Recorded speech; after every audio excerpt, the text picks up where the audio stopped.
Bienvenue à tous. Un changement majeur est en cours dans le monde de l'informatique, alors que les puces neuromorphiques commencent à se montrer prometteuses pour remplacer les unités de traitement graphique traditionnelles dans les applications d'intelligence artificielle. Les puces neuromorphiques sont conçues pour imiter la structure et le fonctionnement du cerveau humain, en utilisant des réseaux de neurones et de synapses artificielles, qui peuvent traiter l'information en parallèle et s'adapter au fil du temps. Cette architecture permet un calcul plus rapide et une consommation d'énergie considérablement plus faible par rapport aux processeurs standards.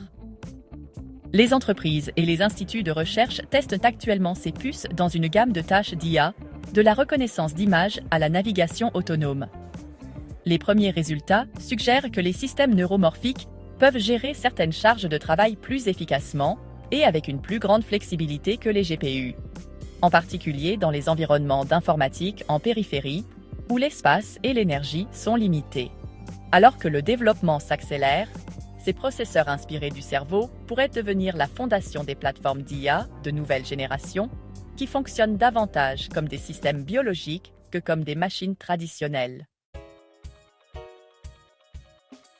Les puces neuromorphiques fonctionnent en reproduisant la façon dont les neurones et les synapses biologiques transmettent les signaux. Au cœur de ces puces se trouvent des composants électroniques appelés neurones à impulsion. Contrairement aux processeurs traditionnels qui opèrent en séquence linéaire, les systèmes neuromorphiques transmettent les signaux par impulsion, ou spikes, de manière similaire à la façon dont les neurones s'activent dans le cerveau. Chaque neurone artificiel ne s'active que lorsqu'il reçoit un signal suffisant, ce qui réduit les calculs inutiles et économise de l'énergie.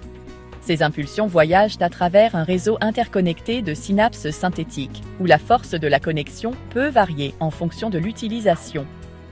Cette variabilité permet au système d'apprendre en ajustant le poids de chaque connexion en réponse aux modèles présents dans les données d'entrée. La conception physique des puces neuromorphiques est fondamentalement différente de celle des CPU et GPU conventionnels. Les processeurs traditionnels séparent la mémoire et le calcul en unités distinctes, ce qui crée un goulot d'étranglement, car les données font constamment des allers-retours.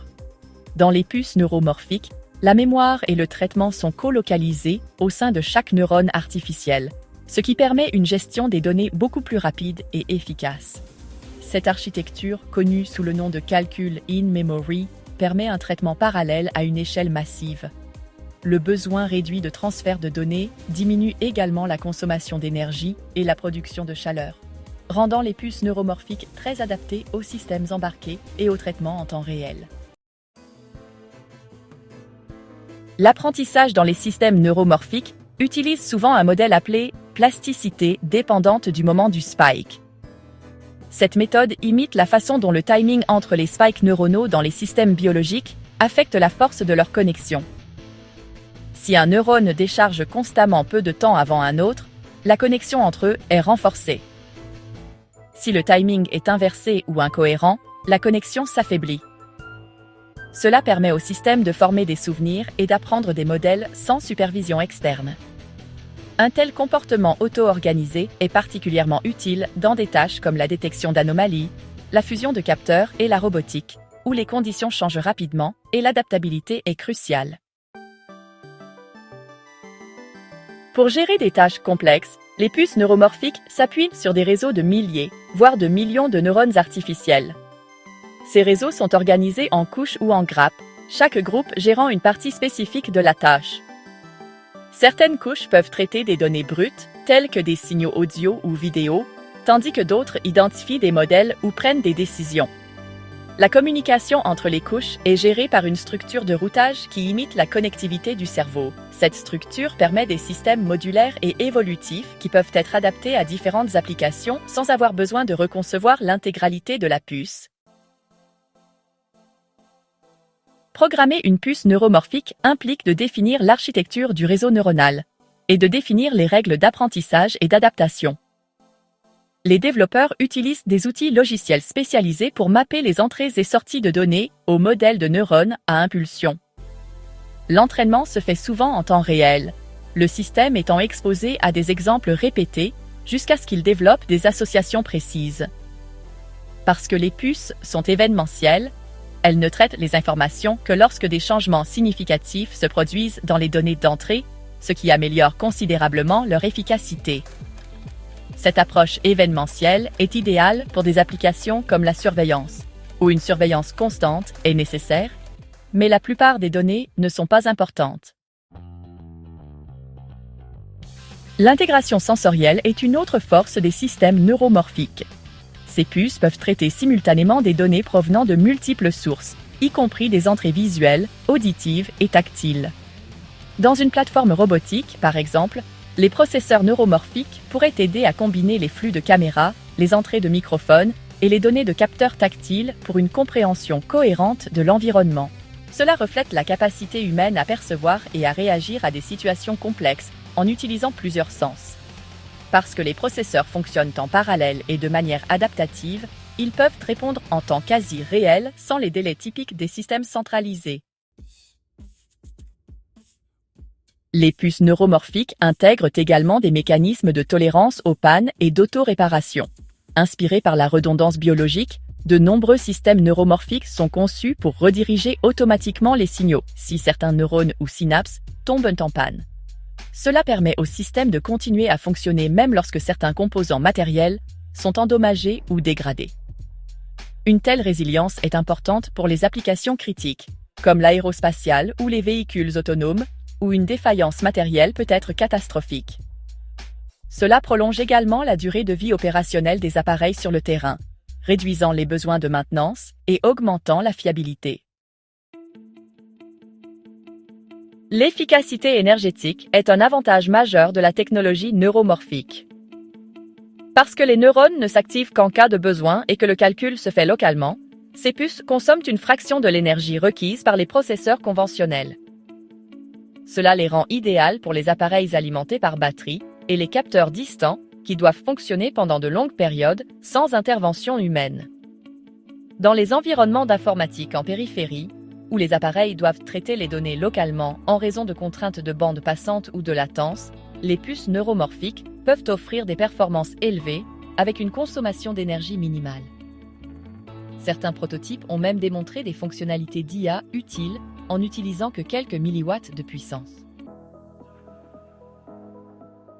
Le déploiement des puces neuromorphiques implique souvent leur intégration à d'autres systèmes informatiques.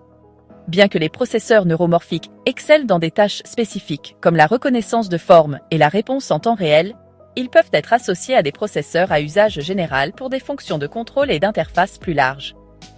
Dans de telles configurations, la puce neuromorphique agit comme un coprocesseur, gérant des tâches telles que le traitement audio, la surveillance des capteurs ou la détection d'anomalies. Cette configuration hybride permet aux développeurs de tirer parti de l'efficacité neuromorphique tout en conservant la compatibilité avec les piles logicielles et les protocoles de communication existants. À mesure que les outils logiciels mûrissent, des systèmes plus complexes et autonomes pourront pleinement utiliser le matériel neuromorphique dans des environnements intégrés. En regardant vers l'avenir, les puces neuromorphiques pourraient devenir l'épine dorsale de systèmes véritablement autonomes qui apprennent et s'adaptent sans formation centralisée. À mesure que le matériel continue de s'améliorer, les futures versions pourraient comporter des milliards de neurones artificiels capables d'interagir en temps réel avec l'environnement, apprenant de l'expérience brute à la manière d'un cerveau biologique. Cela pourrait mener à des robots de service très performants, des systèmes de contrôle adaptatifs dans les usines, ou même des prothèses intelligentes qui répondent à l'intention de l'utilisateur sans commande prédéfinie. Associées aux avancées en matière d'électronique flexible et de miniaturisation, l'informatique neuromorphique pourrait alimenter des assistants cognitifs portables ou des dispositifs implantables qui améliorent la perception humaine et la prise de décision en temps réel. Si les puces neuromorphiques poursuivent leur trajectoire d'amélioration actuelle, elles pourraient bientôt devenir des composants standards dans tout, des appareils mobiles à la robotique avancée.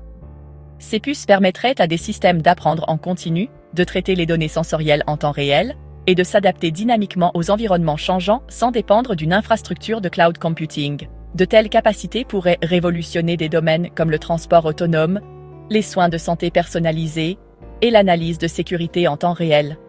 De plus, L'efficacité énergétique du matériel neuromorphique le rend idéal pour les applications hors réseau ou portables, où la durée de vie de la batterie est critique. À mesure que les processus de fabrication s'améliorent et que les logiciels de support deviennent plus robustes, la transition de l'IA basée sur les GPU vers les systèmes neuromorphiques pourrait devenir inévitable.